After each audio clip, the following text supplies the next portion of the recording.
Hello everyone, welcome back to my channel. Today we're going to read another Your Boyfriend fanfic found on Archive of Our Own called Your Soul Belongs to Me by Anonymous.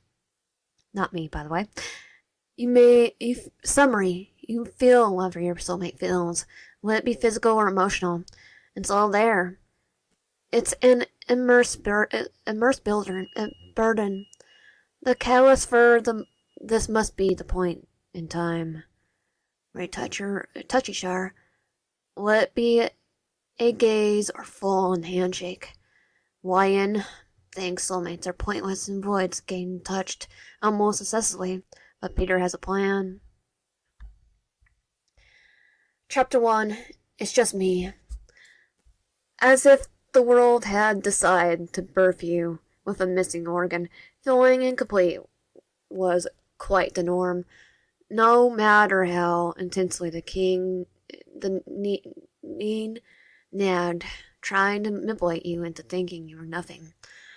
The refusal to fall victim to it was far stronger. You were better than that. After all, your single status didn't mean jack crap. There was other things that kept you happy, like moving out to live in the real world, to get taste of life's exquisite gasp. So maybe leaving the nest wasn't the easiest. However, that didn't mean giving up would be the only option to consider. So despite your difficult job, lazy roommate, demanding college work, and this maddening loneliness weighing you down, at least you weren't homeless. Soulmates were everything. Society had amped it up to be one's life's only goal. But what about independence? What about freedom? What came after synchronizing with your soulmate? What was the point in the first place? Oh, so you were glad you hadn't met yours yet. The baggage that came with it sounded like too much work, especially paired with your already fragile mental health. Who knows how much more you could take before you would come crumbling down. Feeling for two people? Heck no. Heck to the no. That sounded like the worst case scenario. You really did not need any extra drama in your life. You had enough back at home already, which was what prompted you to leave in the first place. I had society accepted that this, like it was a great thing. It was bound to create more problems rather than solve them from a rational viewpoint. But the pros allegedly outweighed the cons. Emphasis on allegedly, because just the notion was a load of horse crap. Maybe you had bad history of dating. Maybe your bad history of dating was talking for you. All the people you did online end up being a toxic pile of trash. If you had superpower, it would probably be attracting toxic simps. But you digress. Working in a diner was already a risky job in itself, since suddenly coming into contact with your supposed soulmate was very possible. Did you know the catalyst for the soulmate bullcrap was for you to the touch? Yeah, it was built unfairly. You really don't know why you end up here, but there weren't a lot of job listings open. When I was up for that one flower shop down the road, it was too late to do anything about it, though the free slot had already been taken up by someone else.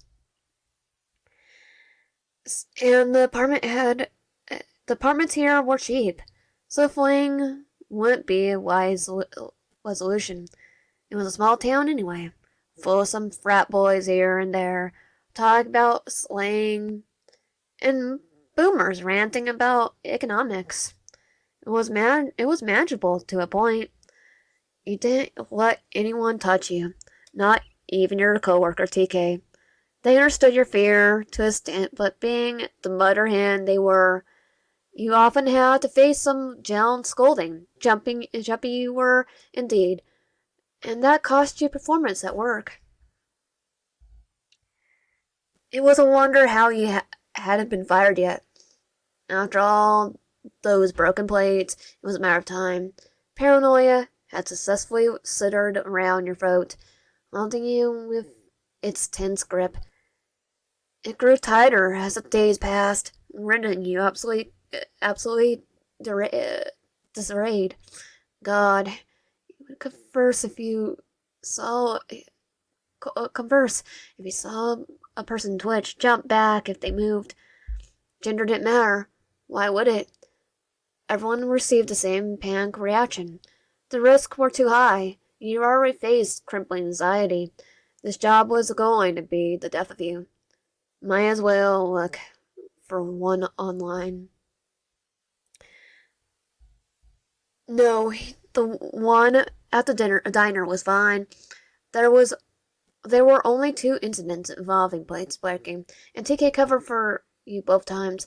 Sometimes you wondered how the heck you were going to survive life if you kept up the pessimistic, anxious thinking. It was rare to meet your soulmate, which was why there was specific organizations set up to help people locate their other half. But you couldn't care less. Realistically speaking, you wouldn't meet yours here. But it didn't hurt to be cautious, even if it hurt your image. You were known to be weird. Which was stupid, since when did not wanting to be touched equate to being weird? You were really freaking touch-starved. It will jumpy, but you didn't think you were weird. If only you had enough gut to confront the people whispering about you. But you had to keep your good face around the regulars. Think best customer service face with the biggest fake smile and the sicking sweet tone one can master. Talk to them with the high-pitched timbre as if dealing with something explosive. You disliked whipping out your customer service voice, but just because of that. But again, business was business, and it burnt you out. The presence of everything afraid to crush your skull was sometimes too much to handle. Why did you feel too much? Why were you so anxious all the time? Why did you feel like you were going to die? The soft breeze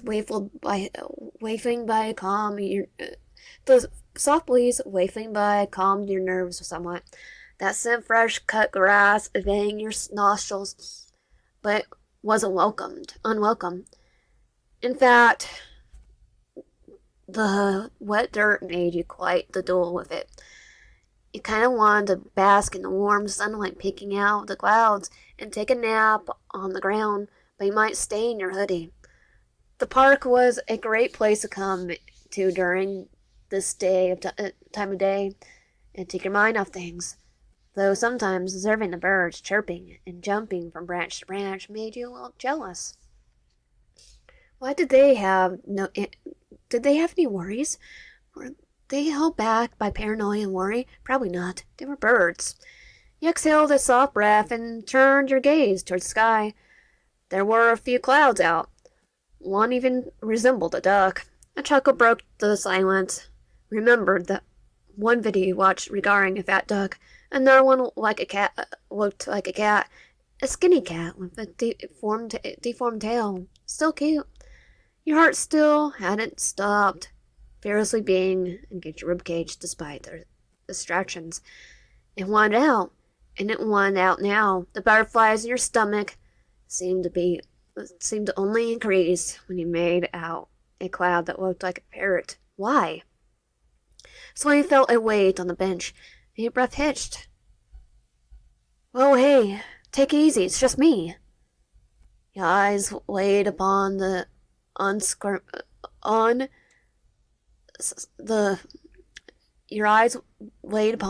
stranger. Decide sitting beside you was a good idea. He ended up on the floor with fly dice. And that was chapter 1 of Your Soul Belongs to Me. If you like my content, please consider subscribing, liking the video, and comment down below. I'll put the link in the description, in the pinned comments, and in this description and pinned comments. Please give the story some love. I'll see you guys next time.